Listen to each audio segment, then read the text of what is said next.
जय हिंद। मैं हूं कर्नल दानवीर और इस समय मेरे साथ हैं अंबर जैदी साहिबा।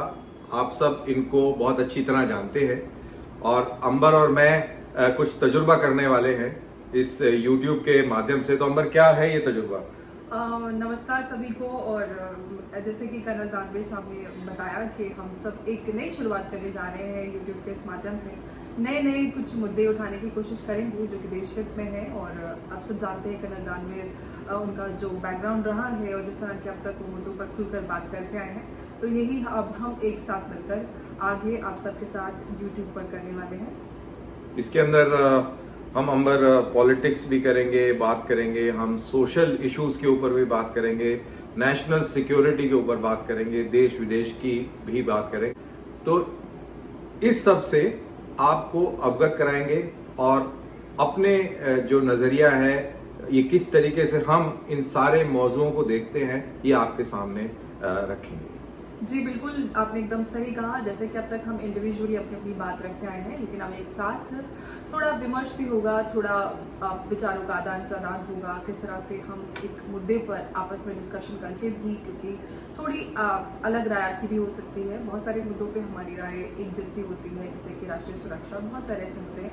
लेकिन कितनी बार ऐसा होता है कि जब दो लोग मिलकर बात करते हैं तो एक अच्छा विमर्श और एक अच्छा कोई भी इस तरह का संवाद बनता है और वो इंटरेस्टिंग होता है। मुझे लगता है कि कहते हैं 1 और 11, तो ये अपने आप में बहुत इंटरेस्टिंग हो सकता है और मुझे उम्मीद है कि व्यूअर्स को भी बहुत पसंद आएगा। नहीं, बिल्कुल 100% होगा, क्योंकि हम बात सदी हुई करते हैं, रिसर्च बेस करते हैं, रिटॉरिक्स में जाना पसंद नहीं करते हैं। इनफैक्ट क्योंकि ये हमारा फर्स्ट प्रोग्राम है, तो अपने व्यूअर्स को ये भी पता होना चाहिए कि हम कौन है और कहाँ से आते हैं। तो मैं पहले सवाल आपसे ये पूछता हूँ अंबर कि आप कौन हैं? जैसे कि सब जानते हैं, मैं अंबर हूँ और मैं भारतीय हूँ और मैं originally Uttar Pradesh Amroha, exactly to be precise Naugawan Sadat से मैं आती हूँ और दिल्ली में पली बड़ी हूँ। यहीं पर पढ़ाई की है, मास कम्युनिकेशन किया है, सोशल वर्क का बैकग्राउंड रहा है, क्योंकि हमारे परिवार में ही सोशल वर्क का एक ऐसा माहौल रहा। तो बचपन से सोशल वर्क में नहीं हूँ। सोशल वर्क को मैं एक प्रोफेशन या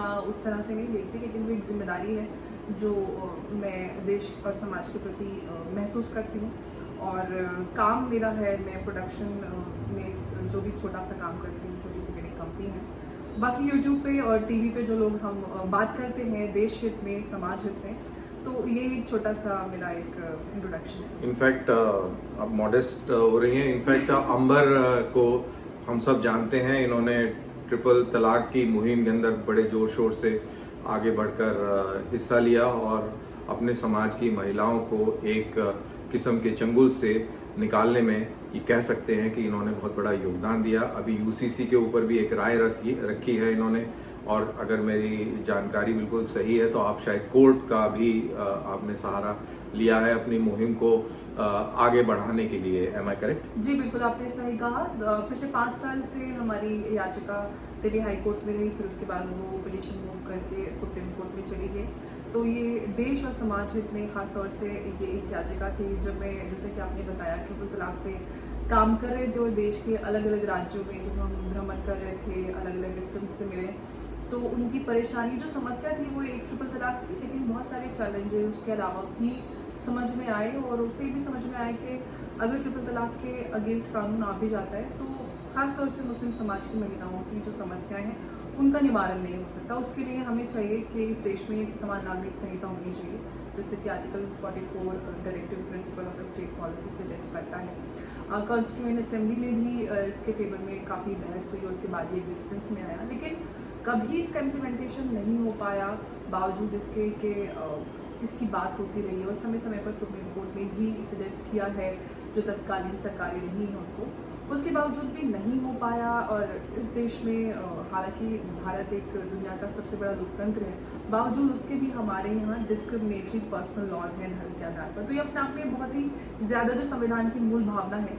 मुझे उसके एकदम अगेंस्ट लगता है। और यही सारा जो आधार भी था कोर्ट जाने का, वही है कि एक जैसा कानून सबके लिए होना चाहिए। इनफैक्ट ये आप सब समझ सकते हैं कि कितना मुश्किल काम होगा एक महिला के लिए एक समाज की एक कुरीति को या एक जो पॉलिटिकल ढांचे को चेंज करना और जहाँ पर इतनी सख्त दीवारें हैं और उनको लांघ कर उनको ख़त्म कर कर और पूरे समाज में सुधार लाना कितना मुश्किल काम होगा, ये हम सब बखूबी समझ सकते हैं। और इसके लिए अंबर का प्रोत्साहन भी हम सबको करना चाहिए और उसकी दाद भी देनी चाहिए। अब नहीं, बिल्कुल इसमें कोई दो राय नहीं है। इनफैक्ट अब आप मेरे बारे में पूछे करो। जी, आपके बारे में सब जानते हैं और मैं आपके बारे में बोलने ही वाली थी और वो आपने खुद ही बोल दिया। तो जैसे कि आप सब जानते हैं कि कर्नल दानवीर आर्मी से जुड़े हैं और देश की सेवा की है और आज भी देश की सेवा, देश हित में वो अपना जो अपनी सेवा है वो दे रहे हैं। तो मैं आपके बारे में और ज़्यादा कुछ जानना चाहती हूँ कि किस तरह का आपका जो सर्विस ईयर्स रहे उसमें आपने किस तरह के कारनामे अंजाम दिए देश हित में। देखिए, सबसे पहले तो मैं बता दूं कि मैं कौन हूँ। जैसे कि अंबर ने बताया कि मैं फौज से वाबस्ता रहा हूँ और उसमें मैंने सर्विस करी है। इन्फेंट्री का सोल्जर रहा हूँ। इन्फेंट्री मतलब जो पैदल सैनिक जो आगे लड़ाई लड़ते हैं। तो मैं अपने आप को हमेशा लड़ाई लड़ने वाला फौजी मानता हूँ, क्योंकि सारे फौजी लड़ाई भी नहीं लड़ते हैं, बहुत सारे फौजी लॉजिस्टिक्स वाले भी होते हैं। तो पिताजी भी फौज में थे और तो एक तरीके से एक ट्रेडिशनल इशू है जहाँ तक फौज का सवाल है। मेरे बच्चे भी फौज में हैं और जो बड़ा बच्चा है वो फौज ही में है और इस तरीके से मेरा ये फौजी जो लीनिएज है ये इस्टेब्लिश होता है। फौज में नौकरी करने के बाद में सिविल में आने के बाद मैं जो भी मुद्दे टच करता हूँ, चाहे वो प्रिंट के माध्यम से हो या टेलीविजन के माध्यम से, वो राष्ट्रीय सुरक्षा से ही जुड़े टॉपिक्स होते हैं। इंटरनेशनल अफेयर्स के भी टॉपिक्स होते हैं, क्योंकि डिफेंस और स्ट्रेटजी और फॉरेन अफेयर्स ये सब एक दूसरे में मर्ज होने वाली चीज़ें हैं। तो इन्हीं के ऊपर मैं बातचीत करता हूँ। और इंडियन डिफेंस रिव्यू एक बहुत ही मशहूर डिफेंस का एक मैगजीन है, उसके अंदर मैं एसोसिएट एडिटर भी हूँ। तो इस तरीके से इंटेलेक्चुअल स्पेस में और जो मेरी सोच और समझ और जो मैं पढ़ाई लिखाई करता रहता हूँ उसी को मैं लोगों के साथ में साझा करता हूँ। जी बिल्कुल, और इतनी सारी बातें हमने तो अपने बारे में बताई और हम क्या करने वाले हैं भी बताया, लेकिन जो करने वाले हैं और जहाँ करने वाले हैं उसका नाम भी अगर आप बताएं तो वो ज़्यादा अच्छा रहेगा। देखिए, हम इस समय दिल्ली में बैठे हुए हैं और दिल्ली से ये प्रोग्राम करेंगे और हफ्ते में 2 या 3 प्रोग्राम अपलोड किया करेंगे और फिर जैसे जैसे आप लोगों का प्यार और मोहब्बत मिलेगी तो फिर उसी तरीके से ये चैनल जो है एक दिशा पकड़ेगा।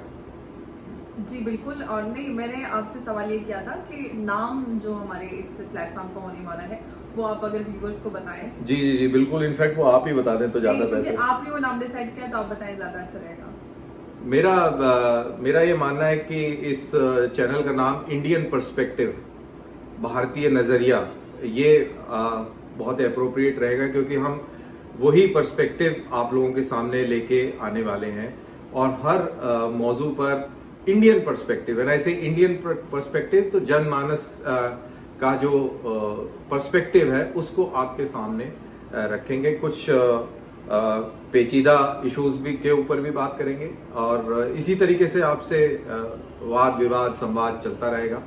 तो यही हमारा मकसद है।